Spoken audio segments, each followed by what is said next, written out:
Hey, what's up guys? Austin here with the Bonehead Boys. In today's episode, we flew over 2,000 miles to America's Dairyland. We're in the heart of Wisconsin, in the North Woods, and we're going to teach you how maple syrup goes from tree to pancakes. And here we go. We're the Bonehead Boys, we're on the run. Dad forgot the map, now the trip's more fun. Mom's just laughing, what else can she do? Dad's using duct tape to hold up the canoe. We're the Bonehead crew. We're the Bonehead crew. We're the Bonehead Boys, we're on the run. Dad forgot the map, now the trip's more fun. Mom's just laughing, what else can she do? Dad's using duct tape to hold up the canoe. We're the Bonehead crew.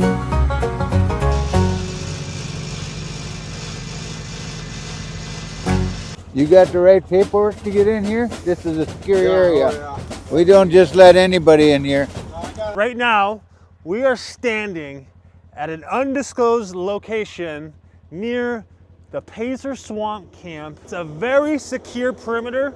On the other side of this quarter-mile driveway full of maple trees lies over 3,000 taps of liquid gold. This is the Fort Knox of Wisconsin.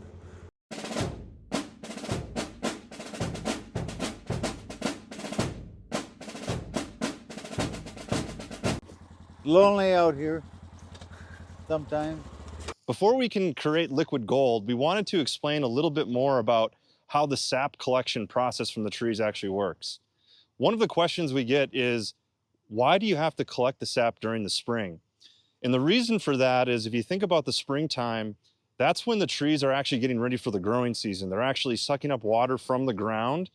And as that water collects in the trees, it's converting it into nutrients for the actual trees themselves to prep for the growing season. Now, a lot of people also ask, hey, stealing the nutrients from the tree, does that actually harm the tree?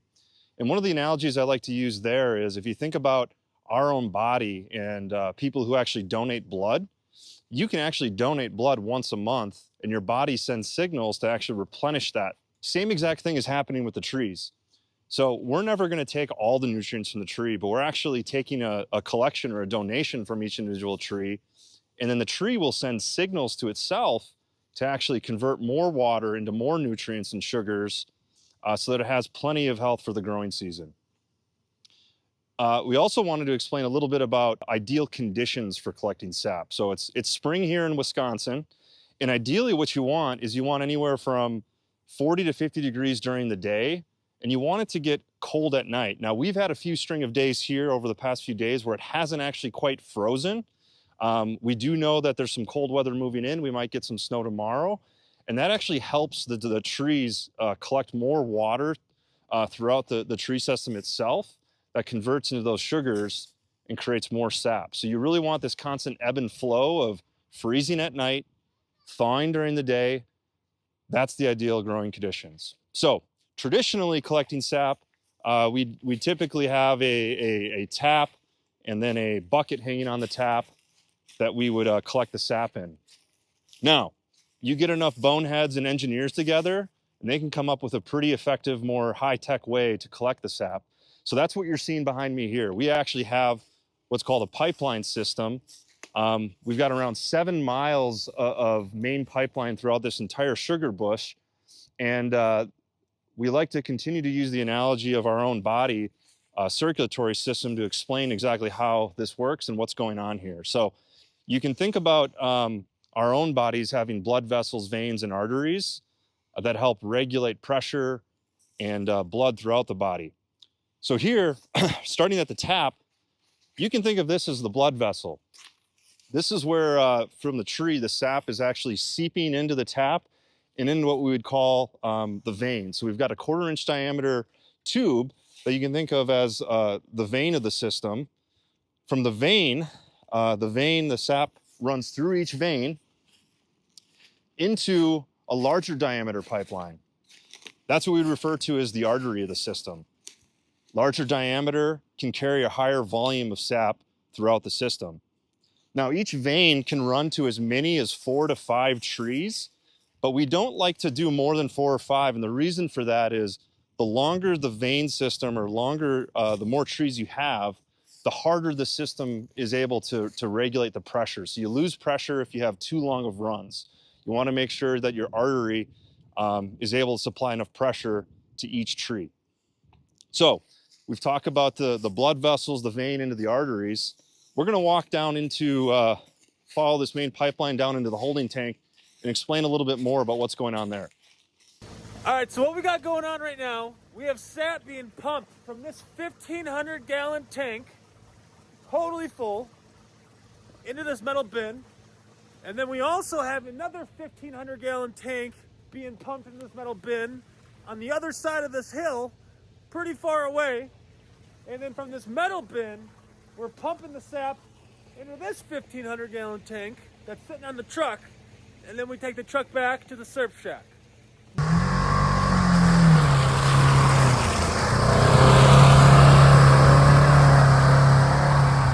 Windows are a little frosty, huh? Yeah, it's pretty cold in here, but I'll tell you one thing. You can't underestimate a player. I don't care if we're up in the mountains in Wisconsin making maple syrup. We use players exclusive. So we're on the other side of the hill. We went on a little drive. And now we're taking a little peek. We're gonna see how well this bad boy's running. All right, Pops, just for YouTube, give a little explanation on how the releaser works, the mechanism you've set up, and what we're doing. So I got a pump here. We're pumping this 1/8 of a mile, probably even further than that. If you can see, as this tank fills in, it's got a float. And when it fills up, that float kicks in and pumps it over to my other tank, which is where my truck is, to fill up. That's one way, not having to drive down back here with a truck every day to fill up. We can pump it all the way over. This is a releaser right here. The releaser is where our vacuum tube right here comes over from the hill, adds vacuum to here. All these are our hoses. They run 1/4 of a mile through the woods. You can see it going down. You can see the loop over there. That's giving it vacuum. The bottom hose is the main hose that the sap comes through on. The top hose is giving you vacuum. So if the hoses fill up, then you don't get any vacuum going up the hill. Approximately 1,200 trees are tapped on this side and about 1,400 on the front half. This releaser will fill up. It's got a float in it. Right now the pump's off. I got it set up on a temperature. So it kicks out at 30 degrees. We're below 30 degrees right now. Fills up, this float goes up. It kicks it, opens it up, releases the pressure out of here. About 10 to 14 gallons of sap will drop into the tank. Then it comes back in, puts the suction back in it. There's a flapper in here that keeps the vacuum as it releases. There's still vacuum up in here. So for that split second when it drops the sap down, then it goes into this tank. This thing will fill up every 3 to 4 minutes. So it's just constantly filling up and releasing, filling up and releasing. When we laid out this woods, even though we have a vacuum pump on it, a 5-horse vacuum pump, we still need gravity. We still use gravity. And you can see we have 2 1.5-inch lines going down. One's the vacuum line, one's the sap line. They both have vacuum going through it. But as you follow the lines, it goes down to the bottom of our 40 acres that we have tapped. Which this quarter of the 40 acres we wouldn't be able to get because you have to constantly be using gravity. So we installed the lift here that shoots the sap 20 feet up in the air. It's very similar to the releaser that we have on the other end. But as the sap fills up in here, there's a float here that pulls the vacuum open and sucks the sap all the way up.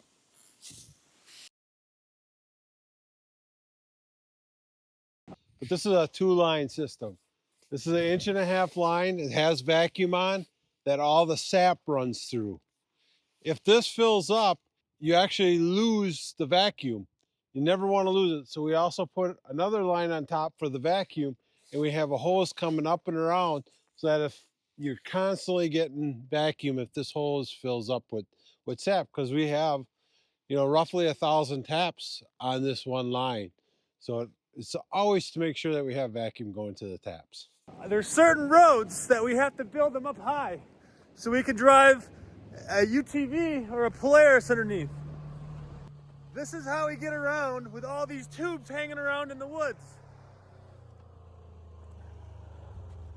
What we're doing here is we're taking a drive through one of the lanes I have going through the middle of the woods, so I can always have access to working on the lines and stuff.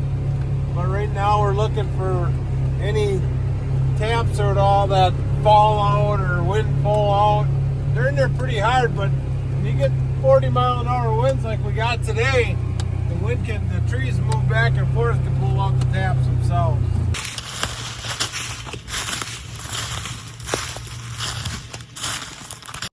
So when you tap a tree, you don't want to tap it any more than 2 inches. And you can see our taps right here are pretty small compared to the other taps that you drill in for buckets and stuff like that. This reduces the amount of hole damage. And if you look around, you can see different tapped holes. It takes about 20 years for that tree to heal that hole. So you really want to space out the amount of taps that you have on the tree. You have to be very careful. This is the drill that we use for tapping. So you put it on the tree, got it set for 1.75 inches. You want to be within 1.5 to 2 inches. You don't want to go any deeper than 2 inches. Could cause some damage with the tree if you go over 2 inches. Now, if you listen, so we start out with new taps. You can hear the vacuum in that tree. We spray the tap with vinegar. Make sure it's clean of anything that could hurt the tree. And we drill through. You can see it's already sucking some sap out of the tree. The bubbles are some of the gases that are going through. Opening day for SERP cooking, and unfortunately we ran into a huge problem. The RO machine has froze over, and so now we get to spend opening day of cooking troubleshooting and fixing the situation. So let's go take a look. Kind of like Frost on the pumpkin. So explain to YouTube what frost on the pumpkin means. That means the RO got a little stiff. Okay, this is an H2O, so it's reverse osmosis. What it does, it cuts down your boiling time for an evaporator. There's 2 large membranes in these two, and the sap comes through here into the bulk tank, and we'll take a walk around here. Here, this is what they call Jones' rule of thumb. If you got a 2 test, it takes 43.2 gallons of sap to make 1 gallon of syrup. If you got a 5 test, it only takes 17.3 gallons of sap to make a gallon of maple syrup. Believe it or not, we got it set because of the reverse osmosis. It only takes us 3.5 gallons of sap to make 1 gallon of maple syrup. Show you what our labels are.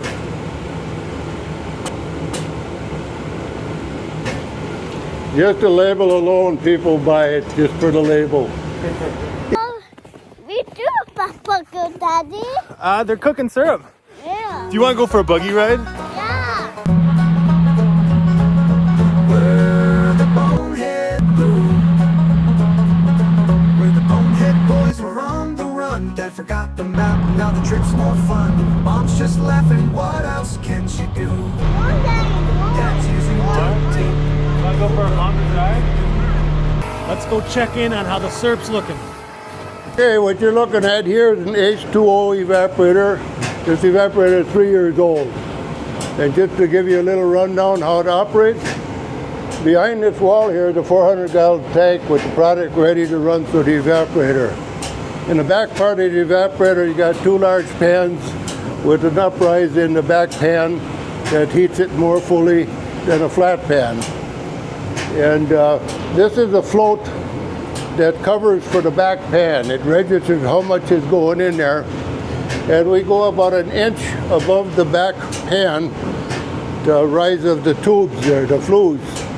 And this is what regulates the flow to the back pan. And it goes through a lot of different channels in there. And it comes out, ending up out of here, right here. And this regulates the flow of the front pan. And there are two front pans, as you can see, and Austin will go around there and show you what it looks like in operation with the boiling process. So, but with the steam, it's hard to see. Okay, this evaporator is fired with fuel oil. And once it comes in here, we got a gauge to tell us how much is in the tank, so we know when the tank is just about empty. So it comes down through this line here. It goes in this pan. In the back, that pan is open on the inside because there's a column that separates these two pans here. It comes down through here. It goes around in here to the last pan, and it comes down, and then it comes down through here and comes out here. And this is an automatic valve, but we still sit here and test the SERP all the time to make sure, because the people that buy it are kind of fussy. They don't want it over and they don't want it under. Even though we filter this, when they bottle it, they have to heat the SERP up and refilter it again and put it into bottles. So this here gauge is set at 219 right now, and SERP is supposed to be done at 217. So this valve, it makes a big difference of the day too. Today is a drier day instead of a damp day. That's why the temperature is a little bit higher. But as you can see, this valve operates itself when the SERP is done in the front pan here. Just steady. What are you doing over here, Grandpa? I'm just making sure that you don't foam up too much. If you look in there, How do you stop the foam? and we go over here, this is a defoamer. Just take a little bit of that on the thing, just drop it in there, and then the foam goes away. See that? Here it's not boiling as much, and then it goes through there, and then comes back through here, and it goes out there.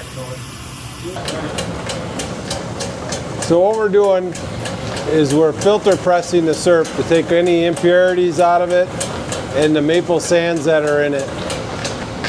What we mix in here, so we're filter pressing the maple syrup as it goes through the barrel.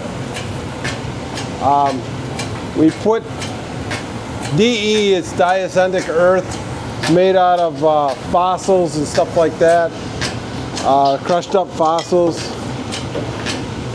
And what we're doing is we're taking any impurities out of it and the maple sands out of it, and as it runs through before it goes in the barrel.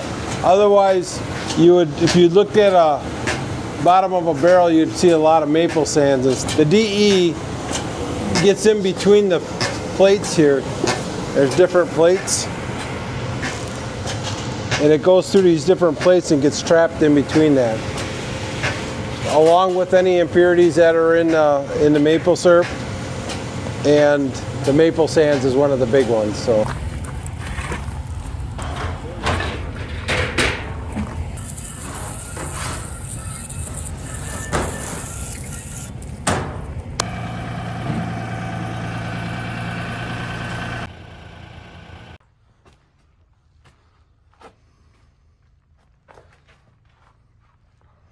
All right, now that you've seen how we do it here as a small to mid-sized commercial operation with the reverse osmosis, the tubing, the vacuuming, but not everyone does it that way.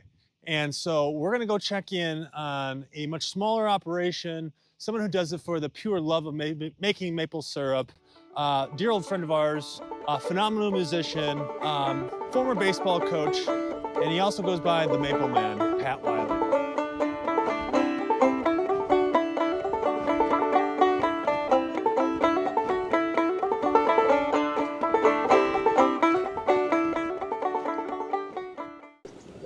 Pat, how long have you been cooking syrup for? I started cooking syrup in 1990, back in the 1900s, you know. We bought this property, built this house in 1990, and there were some maples, and I tapped, so that was the first year I cooked. Don't know how much I cooked. It wasn't much, but it got me started, and then I've been cooking every year since. So I guess that's 35 years.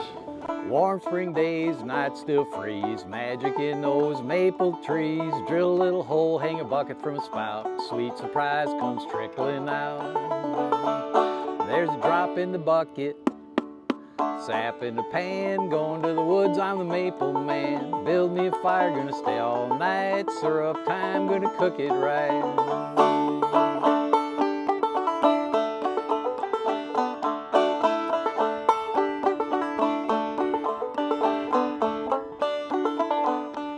Sap bubbles and boils, ain't done yet. Longer it cooks, the sweeter it gets. Making syrup by light of the moon. Sugar shack ringing with a banjo tune. There's a drop in the bucket, sap in the pan. Going to the woods, I'm the maple man. Build me a fire, gonna stay all night. Syrup time, gonna cook it right.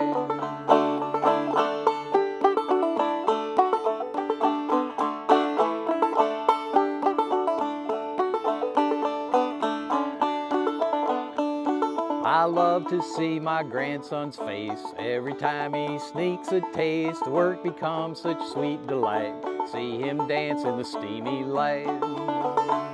There's a drop in the bucket, sap in the pan. Going to the woods, I'm a maple man. Build me a fire, gonna stay all night. Syrup time, gonna cook it right.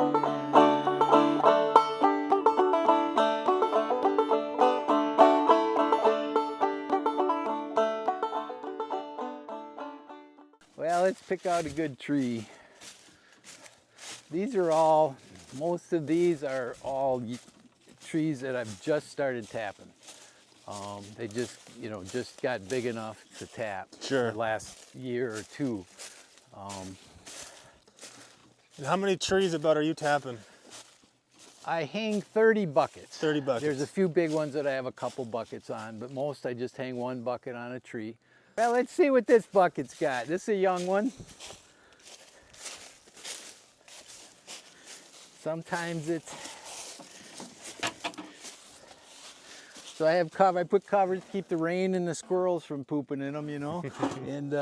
But well, it's dripping. It's not full, but it's a nice little drip.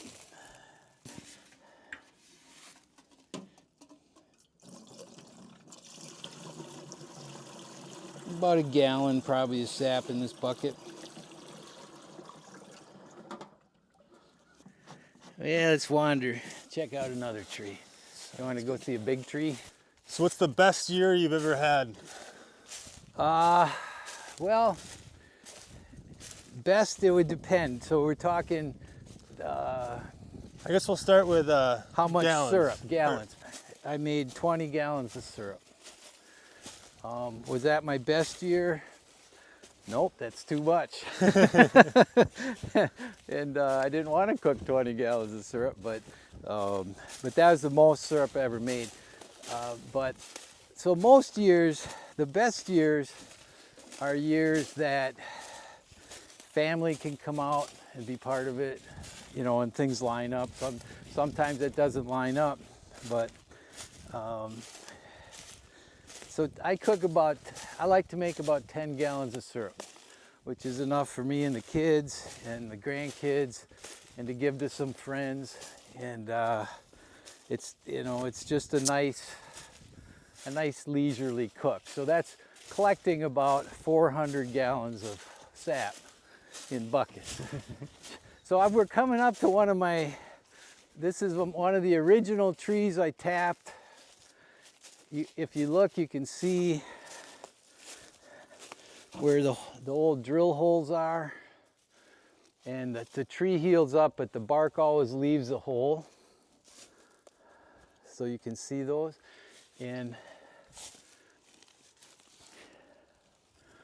But I want to show you this one, how high that is, because that year there was probably snow up this high. So, you know, so I'm standing on snow tapping the tree. I look at that and it just always reminds me of how much snow was in the woods that year. You know, that's probably 6.5 feet up. Plastic and what you have. I like to go back to talk about, you know, because this has been a tradition for a long time. Natives, the indigenous people, First Nations people, they made maple sugar and maple syrup before they had metal. And that process, I've seen it done at some historical kind of places where they fill canoes, birch bark canoes with sap, and they heat up rocks and fires and put the rocks in the sap to evaporate it. And it's an amazing kind of deal, but that's how they did it. So it's been going on for a long time. And my grandma would, when she was a little kid growing up in the logging camps up in around Kennon, Price County, Wisconsin, she'd talk about her Uncle John's. They'd sugar off in the spring, and it was a big social time, people getting together after a long winter up in the camps and potlucks, you know. And there's accordion players and fiddle players, and you know. And that's where I got the idea, because she filled my head with a lot of those old stories about the music and the syrup. But I love being in the woods whenever, but the fall and the spring are the times I love to be in the woods the most. So after a long winter, it's just nice to spend time out here. And it's a lot of work. People ask what for. You can buy syrup at the grocery store. But it's the smell of the steam and the firelights glow and the woodsy memories from long ago, you know. And it's just not, store-bought syrup's just not the same as homemade maple syrup. Kind of when you ask what my best year was, well, my best year wasn't the year I made the most syrup. You know, the best year is when I had the most fun and the most family here and friends. And I have musician friends, and sometimes it plays out to where, you know, it just turns into a party. A bunch of people show up, they bring food, they bring fiddles and banjos, and we make syrup and play all night. And you know, that's better than making a lot of syrup. But we're making syrup, so we got to do that too. So. All right, so now that you got a quick little tour of a much smaller operation, Pat Wiley, the Maple Man's operation, we're gonna now take another visit to my uncle Randy and Aunt Neil's house, who does it on a much smaller scale as well, but they do it just a little bit differently.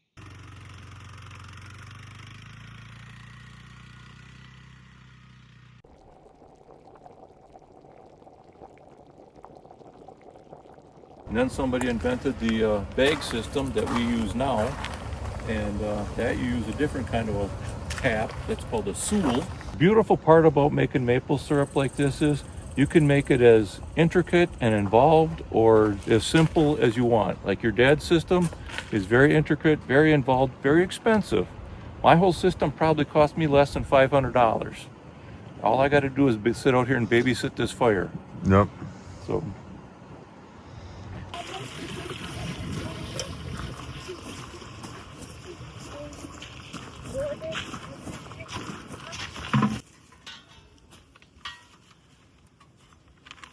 Seems kind of, slides kind of easy. We're gonna get, and it's also dripping out of this one. 2 taps in one bag. Put the bag on there, put the tube in there.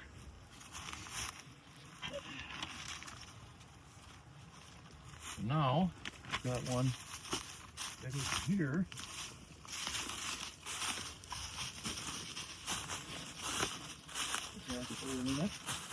That originally it wasn't dripping, so I moved the bag to the other side of the tree. Now I see it decided that it wanted to start, so as long as there's a hole there, you might as well take advantage of it. Put one on there.